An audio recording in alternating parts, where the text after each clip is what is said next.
let's start with some bad news. Miss Sharron posted this.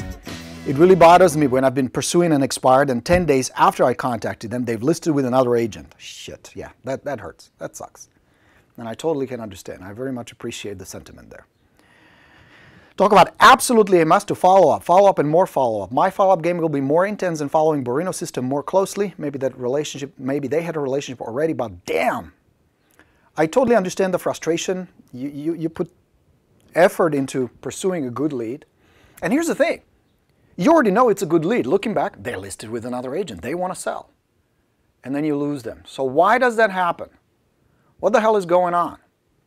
By the way, Mr. Dave Miller successfully solved my puzzle that I will show you in just a moment. The success formula. Well done, Mr. Dave. The book is on the way. You and another winner from last week's live are getting a copy of The Digital Marketing. Really good book by Ryan Deiss. So that's coming as a little gift from your coach Borino. So let's talk about this magical formula. Let's talk about what it causes some sellers to list with you and some list with others.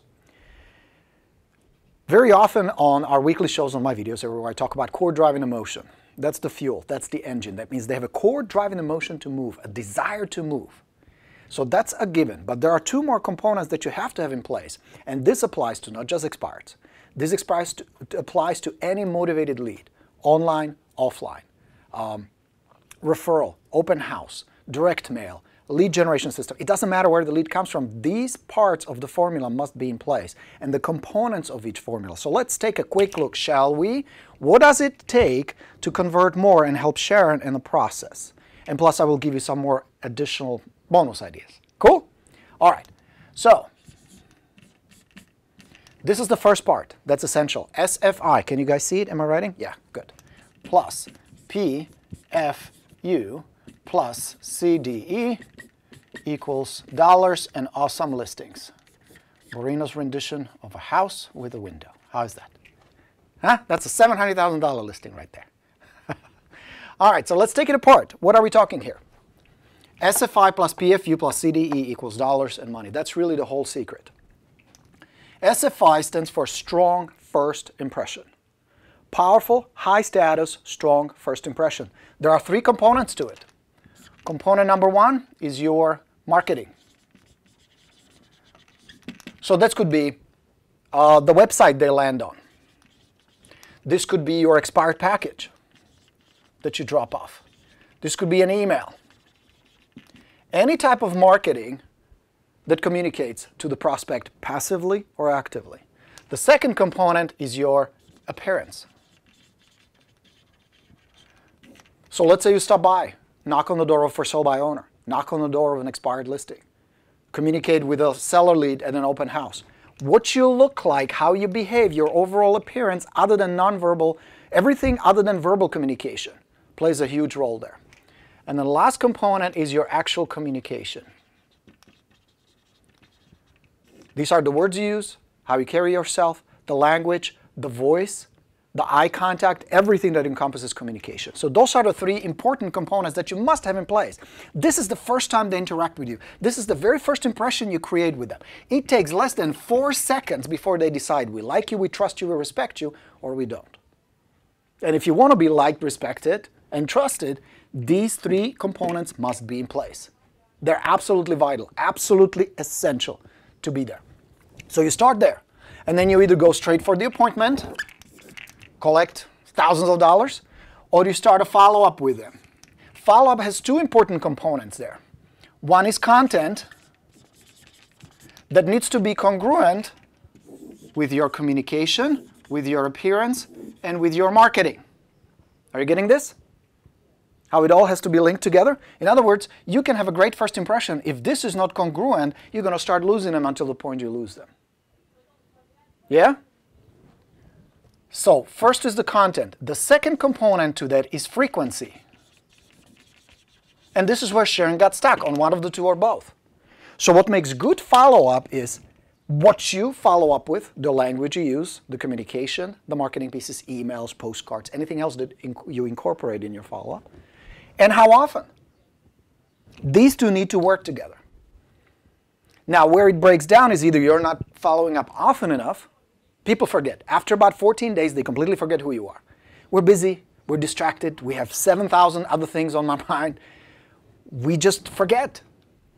Plus, there are other agents going for the listing. So frequency important, content important. Content must be focused on the seller. The days of me, me, me. We're number one. We're the biggest. We have the most buyers. Look at our marketing plan. Look at our lovely building. Look at our website. Nobody cares. Focus on the seller. Make it all about the seller. It is all about the seller. Okay? So these are the first two. Strong first impression. And then, of course, you must deal with the seller who wants to sell in the first place. Because if they don't have a problem, if they don't have a real reason to sell, you don't have a solution. You cannot help them. So that's the third part. Where some of you get stuck is strong first impression, yes, follow-up, good. But you're talking to the seller who doesn't have a huge problem, who doesn't have a huge desire to move anywhere else. And you think you're going to motivate them. You think you're going to change their mind. That's impossible. That never works. So you put these together, and what this is all together is a system.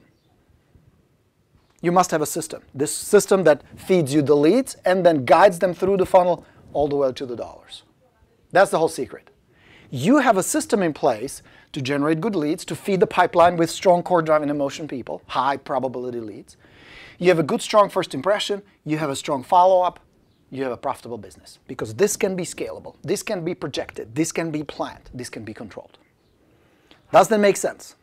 So that's the formula. Now, how do you apply it to Sharron's situation? Where she got stuck is, and Sharron needs to troubleshoot, and I think she already did, the follow-up was screwed up. But where? Where did she bust the follow-up? What broke? Was it the content or was it the frequency? So what I would recommend for you guys, whatever system you use, whether you use LionDesk, Realty Juggler, Top Producer, Exact Contact, there's a whole bunch of them out there. Review your follow-up sequences. You know where magic happens? Magic happens in conversations. Don't avoid conversations. Don't think that drip campaign will solve your follow-up problem. It will not. It's good to have reminders and send postcards. I get these postcards from you guys. This is one of them. This is from my man Mike. Sends a nice little market update. This is good. It reminds me. Good face. Has a picture with the face on it. Good recognition. It has call to action. All that stuff. But a piece like this alone will not cause me to list my house with Mike, although he's a great agent, he's a friend. It's the communication, the conversation where the bond happens. Why? Because this, no matter how good, is a one-way conversation. I cannot reply to this. I cannot tell Mike about my situation, about my problem. I cannot ask my questions. I cannot connect with him. I cannot build trust and connection with him through this. This helps and reminds. But the magic is right here. In conversations. Conversations must be part of your follow-up sequence, otherwise it will fall apart. Don't rely on postcards. Now, if that's all you got, if you don't have a phone number, can't touch base with them in any other way, this is better than nothing, of course. Email is better than nothing. If that's what you got, that's what you got. You got to keep going. But if at all possible, and your follow-up should initiate or continue the conversations. Yeah? And then, of course, make sure you understand their situation. What is it they're trying to do? Why are they doing it in the first place? What drives them? Understanding them, being able to really be intimately familiar with their situation, their problems, their fears, their desires, puts you in a much stronger position, number one, as far as influence, and number two, you're going to be a lot more helpful. Because not only will you be selective who you want to work with, but you will discard those you don't want to work with. The pain-in-the-ass clients, the non-motivated clients, the non-realistic clients, the people who don't have a strong core drive and emotion. Yeah? That's how you fix it. Now, second thing I'm going to give Sharron as a bonus, don't get attached. Some of them will get away. It is possible the seller already developed a relationship with the previous agent. It is possible the agent was recommended. It is possible that the agent discounted commission heavily, and that's really what matters to him. I don't know. You're going to lose some. You never get them all. So what you want to do is look back and say, okay, I got to troubleshoot my follow-up. Which part? Content, frequency, or the conversations? Or all of it? Step one. Step two, how do I fix it? What do I have to do? Follow up more often. Check my sequence. Check my marketing pieces. How often do I actually talk to these people? What is the real fear behind avoiding conversations, by the way? Would be an interesting exercise to examine. And then get massively more I always encourage you, never, ever, ever, ever, ever get stuck on just one. One deal, one listing, one client, one prospect, one method, God forbid. You should have 3 or 4 good lead generation funnels at all times. Never get stuck on one. If one gets away, big deal. You should have 1, 2 good listing appointments every week if you want to reach certain nice level of income goals and success. And if you don't, just work it backwards. Where's the problem? Lead funnels, frequencies, follow-up, what is broken? See, that's the cool thing about this business. You set a goal where you want to be, and you build a roadmap to get you there, and then it's just a matter of working it backwards to set it up and to troubleshoot if it doesn't work. At the end, either you're not contacting enough people, the contacts are not very good, the first impression is not very good, or you're getting leads, you're just kind of letting them slip through the cracks, like in this case, through poor follow-up. Or your prospecting funnels suck because they produce very few people with really strong core driving emotions. But now that you know, it's easy, pop the hood and say, okay, it's busted here. I need to have at least 3 good lead funnels, and I need to work them daily. Ah, that part, Borino, fuck. So you're saying there is not like a service where I just sign up and they send me leads? No. Remember the poll I showed you last week? Remember how many agents recommended and or said lead generation systems that you pay for leads are their #1 source of listings? Exactly 0. Out of more than 100 agents, what does that tell you?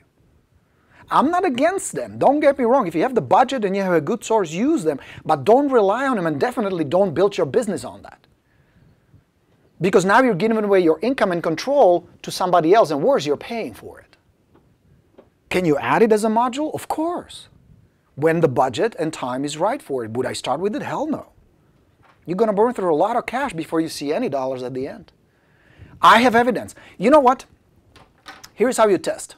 You guys seen these posts. Let me show you another one real quick, and I'm going to get back to this. But look at that. What Raisa is saying. Proud to say that I'm doing well. I sold 5 houses recently. I say, as the famous movie. Show me the money. Show me the money. Yeah! Louder! Show me the money. I need to feel you, Jerry. Show me the money. Show me the money. Show me an agent who uses an online resource, or he pays for the leads, or she pays for the leads, and they're getting a bundle. They're totally rocking it. Show me. Show me. Let's compare. I have plenty of students using very basic, simple, inexpensive systems that generate high probability leads and turn them into listings. That's what I have. You have plenty of evidence and rock stars almost daily now. Plenty of people who are using the system and getting pretty decent results. Now, if somebody out there has a better system that requires less work, that produces better results, I'm all ears. Show me. But you need to measure not by leads, not by how many likes you're going to get and how many followers and all that bullshit. By money. Does it generate leads? Maybe. But can you convert those into listings quickly and dollars quickly? Or is it going to take 1 year to 2 years to 3 years of cultivation? Show me the money. You know what I mean? Why do you think I teach you expireds and FSBOs and referrals and open houses? All this stuff. Why do you think that is? And video. Because that's where the money is. I have the evidence. Hard to argue with that. Cool? All right, guys.